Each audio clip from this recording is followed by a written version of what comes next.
Today in this video, we will talk about how to cancel Music X subscription on Android and iOS.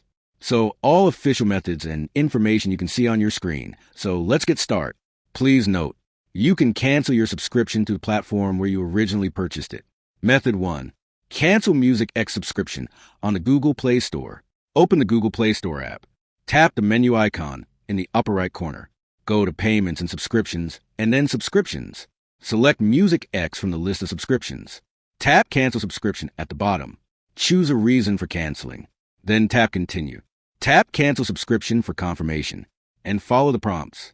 And you are done. Method 2. Cancel a Music X Premium subscription on iOS. Open the Settings app on your iPhone or other Apple devices. Tap your name or Apple ID. Tap Subscriptions.